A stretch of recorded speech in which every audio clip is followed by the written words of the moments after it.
കയ്പില്ലാതെ പാവയ്ക്കച്ചാർ ഉണ്ടാക്കിയാലോ? പാവയ്ക്കാന്നോ കയ്പയ്ക്കാന്നോ എന്ത് വേണമെങ്കിലും പറയാം. ഇതെന്റെ ഉമ്മയുടെ റെസിപ്പിയാണ്. ഈ ഒരു അച്ചാർ നമ്മൾ കഴിക്കുമ്പോൾ നമ്മൾ വിചാരിക്കും ഇത് പാവയ്ക്ക തന്നെയാണോ എന്ന് നമ്മൾ വിചാരിക്കും. കാരണം ഒട്ടും തന്നെ കയ്പ് ഉണ്ടാവില്ല. കയ്പ് അടുത്തൂടെ പോലും പോയിട്ടുണ്ടാവില്ല. ഞാൻ ഈ പറയുന്ന രീതിക്കാണ് നിങ്ങൾ ഒരു അച്ചാർ ഉണ്ടാക്കണമെന്നുണ്ടെങ്കിൽ നിങ്ങൾക്ക് എന്തായാലും ഇഷ്ടപ്പെടും. പാവയ്ക്ക അല്ലെങ്കിൽ കയ്പയ്ക്ക ഒട്ടും ഇഷ്ടമല്ലാത്ത ആൾക്കാരാണെന്നുണ്ടെങ്കിൽ നിങ്ങൾ എന്തായാലും ഈ ഒരു അച്ചാർ കഴിച്ചു പോകും. ഈന്തപ്പഴം ചേർക്കണം എന്നില്ല. ഞാൻ എൻ്റെ വീട്ടിൽ ഈന്തപ്പഴം ഉള്ളത് കൊണ്ട് ഞാൻ കുറച്ച് ചേർത്ത് കൊടുത്തുന്നുള്ളൂ. ഈന്തപ്പഴം ഇപ്പോൾ ചേർത്തില്ല എന്ന് കരുതിയിട്ട് ഒരു കുഴപ്പമില്ല. അച്ചാർ കഴിക്കില്ല. ഞാൻ ഈ പറയുന്നത് പോലെ ഉണ്ടാക്കി കഴിഞ്ഞിട്ടുണ്ടെങ്കിൽ ഈന്തപ്പഴം ചേർത്തില്ലെങ്കിലും നിങ്ങളുടെ ഈ ഒരു അച്ചാർ കഴിക്കാൻ പോണില്ല. 100% ഉറപ്പ് പറയാം. ഇതിപ്പോൾ എൻ്റെ കയ്യിൽ ഉള്ളത് കൊണ്ടാണ് ഞാൻ ഈന്തപ്പഴം കുറച്ച് ഞാൻ ചേർത്ത് കൊടുക്കുന്നത്. ഈന്തപ്പഴം ചേർക്കാതെ നമുക്ക് ഈ ഒരു അച്ചാർ ഉണ്ടാക്കാം. ഒട്ടും തന്നെ കഴിക്കില്ല. ഞാൻ വീണ്ടും വീണ്ടും പറയുന്നത് വേറെ ഒന്നുമല്ല. നിങ്ങൾക്ക് എപ്പോഴും ഡൗട്ട് ഉണ്ടാവും, കയ്പയ്ക്ക കഴിക്കുന്ന സാധനമല്ലേ, അതിപ്പോൾ നമ്മൾ ഈന്തപ്പഴം ചേർത്തില്ലെങ്കിലും അത് കഴിക്കുമോ എന്നൊക്കെ ഡൗട്ട് ഉണ്ടാവും. അപ്പോൾ ഞാൻ ഈ ഒരു അച്ചാർ ഉണ്ടാക്കുന്ന രീതി നിങ്ങളൊന്ന് ശ്രദ്ധിച്ച് നോക്കാം. അപ്പോൾ നിങ്ങൾക്ക് മനസ്സിലാവും എങ്ങനെയാണ് ഈ ഒരു അച്ചാർ കഴിക്കാതിരിക്കുക എന്നുള്ളത്.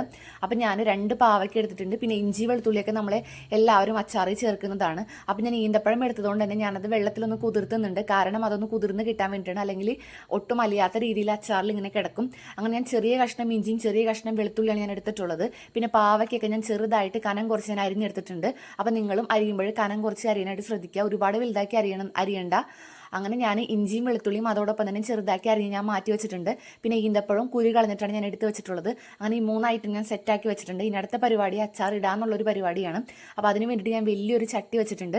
ചട്ടിയിലോട്ട് ആവശ്യത്തിന് വെളിച്ചെണ്ണ ഒഴിച്ചിട്ടുണ്ട്. ഞാൻ വെളിച്ചെണ്ണയാണ് ഞാൻ ചേർത്ത് കൊടുക്കുന്നത്. നിങ്ങൾക്ക് നല്ലെണ്ണ അല്ലെങ്കിൽ എള്ളെണ്ണ ചേർത്ത് കൊടുക്കണമെന്നുണ്ടെങ്കിൽ അങ്ങനെ ചേർത്ത് കൊടുക്കാം. പിന്നെ ഒരുപാട് നാൾ കേടുവരാതിരിക്കാനായിട്ട് എപ്പോഴും എള്ളെണ്ണയാണ് നല്ലത്. ഞാൻ ഒരുപാട് നാൾ നിൽക്കില്ല ഇവിടെ അച്ചാർ ഉണ്ടാക്കിയാൽ പെട്ടെന്ന് തീരും. അതുകൊണ്ടാണ് ഞാൻ വെളിച്ചെണ്ണ ചേർത്ത് കൊടുക്കുന്നത്. എള്ളെണ്ണ നമ്മൾ അവസാനം നമ്മൾ ചേർത്ത് കൊടുക്കും. അതിപ്പോൾ ഏത് അച്ചാറിലെല്ലാം നമ്മൾ ചേർത്ത് കൊടുക്കുമല്ലോ. അങ്ങനെ ഞാൻ വെളിച്ചെണ്ണയിൽ കടുക് പൊട്ടിച്ചിട്ട് ഞാൻ പാവയ്ക്ക ചേർത്ത് കൊടുത്തിട്ടുണ്ട്. പിന്നെ അതിനകത്തോട്ട് മഞ്ഞൾപ്പൊടി ഞാൻ ചേർത്ത് കൊടുത്തിട്ടുണ്ട്. അപ്പോൾ നിങ്ങൾക്ക് കടുക് വേണമെങ്കിൽ ഇഞ്ചിയും വെളുത്തുള്ളി മൂപ്പിക്കുന്ന സമയത്ത് വേണമെങ്കിലും പൊട്ടിക്കാം. അതല്ലാന്നുണ്ടെങ്കിൽ പാവയ്ക്ക ഇടുന്ന സമയത്ത് നിങ്ങൾക്ക് കടുക് പൊട്ടിക്കാം. അത് നിങ്ങളുടെ ഇഷ്ടമാണ്. അപ്പോൾ ഉപ്പ് എപ്പോൾ ചേർക്കണമെന്ന് ഞാൻ പറഞ്ഞുതരാം. കാരണം വേറെ ഒന്നുമില്ല, ഉപ്പ് നമ്മൾ ലാസ്റ്റ് ചേർക്കുന്നതായിരിക്കും അച്ചാറിന് ഏറ്റവും നല്ലത്. അങ്ങനെ ഞാൻ ഇഞ്ചി വെളുത്തുള്ളി ഞാൻ അടുത്ത് വെച്ചിട്ടുണ്ട്. കാരണം നമ്മുടെ പാവയ്ക്ക ഒരുവിധം ഫ്രൈ ആയി വന്നിട്ടുണ്ട്. ഒരുപാട് ഫ്രൈ ആവണ്ട, ഒരുവിധം ഫ്രൈ ആയി വന്നിട്ട് ഞാൻ മാറ്റി വെച്ചിട്ടുണ്ട്. ആ സെയിം ചട്ടിയിൽ തന്നെയാണ് ഞാൻ ഇഞ്ചി വെളുത്തുള്ളി ഞാൻ മൂപ്പിച്ചെടുക്കുന്നത്. ഞാൻ ഇതിനകത്ത് പച്ചമുളക് ചേർക്കാത്തത് വേറൊന്നുമല്ല, ഞാൻ എടുത്തേക്കുന്ന അച്ചാർ പൊടിക്ക് നല്ല എരിവാണ്. എരിവ് വളരെ കൂടുതലാണ്. അതുകൊണ്ടാണ് ഞാൻ പച്ചമുളക് ഞാൻ ചേർക്കാത്തത്. കാരണം പച്ചമുളക് കൂടെ ചേർത്ത് കഴിഞ്ഞിട്ടുണ്ടെങ്കിൽ എരിവ് കൂടും. കാരണം കഴിഞ്ഞൊരു ദിവസം ഞാൻ അച്ചാർ ഉണ്ടാക്കിയ സമയത്ത് പച്ചമുളക് ചേർത്തിട്ട് എരിവ് നന്നായിട്ട് കൂടിയിട്ടുണ്ടായിരുന്നു. അങ്ങനെ ഇഞ്ചി വെളുത്തുള്ളി മൂത്ത് വന്നതിന് ശേഷം ഞാൻ അതിനകത്തോട്ട് ആവശ്യത്തിലേറെ തന്നെ ഞാൻ അച്ചാർ പൊടി ചേർത്ത് കൊടുത്തിട്ടുണ്ട്.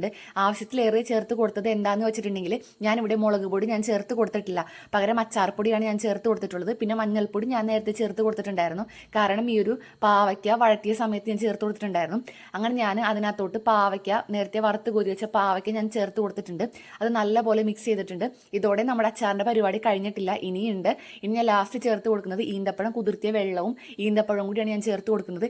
ഈന്തപ്പഴം ചേർത്ത് കൊടുത്തില്ലെങ്കിലും കുഴപ്പമില്ല. അങ്ങനെ അതും കൂടി ഞാൻ ചേർത്ത് കൊടുത്തിട്ടുണ്ട്. അപ്പം ഞാൻ ഈ ഒരു പൊടികളൊക്കെ ചേർത്ത സമയത്ത് ഞാൻ ഗ്യാസ് ഓഫ് ചെയ്തിട്ടാണ് ഞാൻ പൊടികളൊക്കെ ചേർത്ത് കൊടുത്തത്. അല്ലെങ്കിൽ പൊടികൾ കരിഞ്ഞു പോകും. ലാസ്റ്റ് ഞാൻ 1 സ്പൂണ് ഉപ്പും കൂടെ ഞാൻ ചേർത്ത് കൊടുത്തിട്ടുണ്ട്.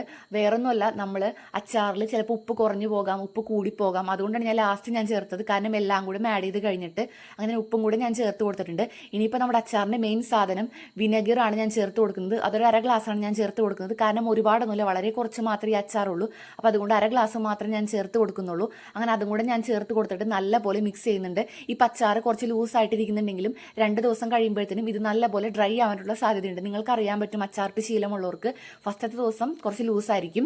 അങ്ങനെ ഞാൻ നല്ലെണ്ണയും കൂടെ ചേർത്ത് കൊടുക്കുന്നുണ്ട്. അപ്പം നല്ലെണ്ണ ചേർക്കുന്നതിൻ്റെ ഗുണം നമ്മുടെ അച്ചാർ കേടാവാതിരിക്കാനാണ്. അങ്ങനെ കുറച്ച് ഞാൻ നല്ലെണ്ണയും കൂടി ഞാൻ ചേർത്ത് കൊടുത്തിട്ടുണ്ട്. അപ്പോൾ എത്രയൊക്കെ പാവയ്ക്ക ഇഷ്ടപ്പെടാത്ത ആൾക്കാരാണെന്നുണ്ടെങ്കിലും ഞാൻ ഈ പറയുന്ന രീതിക്ക് നിങ്ങൾ ഇടാണെന്നുണ്ടെങ്കിൽ നിങ്ങൾക്ക് എന്തായാലും ഇഷ്ടപ്പെടും. അങ്ങനെ നമ്മുടെ അച്ചാറിൻ്റെ പരിപാടിക്ക് ഏകദേശം കഴിഞ്ഞിട്ടുണ്ട്. ഒരു പാവയ്ക്കാക്കാർ ഉണ്ടാക്കുന്ന ആ ഒരു നേരം മാത്രം മതി നമുക്ക് ഈ ഒരു അച്ചാർ ഉണ്ടാക്കാനായിട്ട്. അപ്പോൾ പാവയ്ക്ക വീട്ടിലുണ്ട്, എന്ത് ചെയ്യണം, അല്ലെങ്കിൽ വെറുതെ കളയാൻ വേണ്ടി വെച്ചേക്കുന്ന ആൾക്കാരാണെന്നുണ്ടെങ്കിൽ നിങ്ങൾ ഈ ഒരു പാവയ്ക്ക അച്ചാർ ഒന്ന് ട്രൈ ചെയ്ത് നോക്കാം. അപ്പോൾ നമുക്ക് അടുത്ത റെസിപ്പി ആയിട്ട് കാണാം. ഓക്കെ.